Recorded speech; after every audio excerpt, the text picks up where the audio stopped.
EU Commission Vice President Margaritis Schinas just said in his press conference now that the Dublin system is being put to bed. It was designed for another era.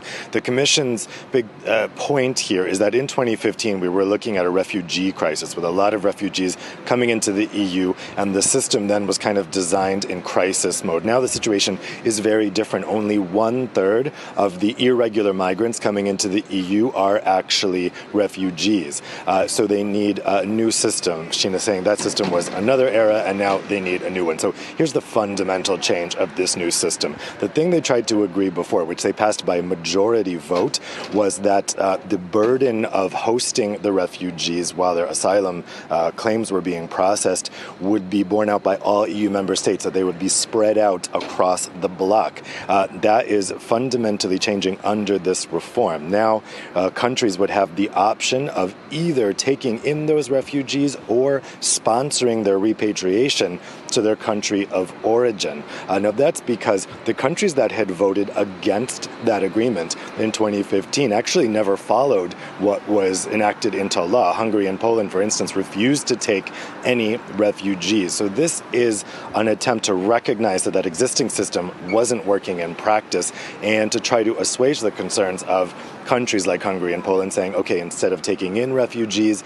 you can sponsor their repatriation back to the countries that they came from. So it's going to be a test to see in the coming weeks whether or not this is going to be acceptable to all member countries. There is still some question about actually in the end if, for instance, Hungary or Poland couldn't relocate the refugees they've sponsored within 8 months, then they would have to take that refugee into their country. So the details of this are still being looked at.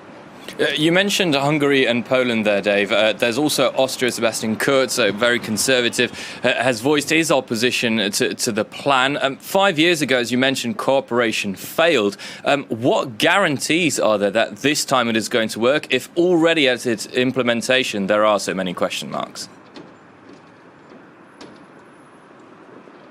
Well, the other big focus here that they're hoping will alleviate the situation is to have a more Europeanized approach here. Frontex, the EU border force, would be given a greater role, and essentially they're looking to normalize the process and end all of the loopholes which allowed people who were claiming asylum to stay well beyond their when their asylum claims were rejected. They want to end the pull for all of the migrant smugglers that are bringing people over to Europe to show, look, there's no more loopholes.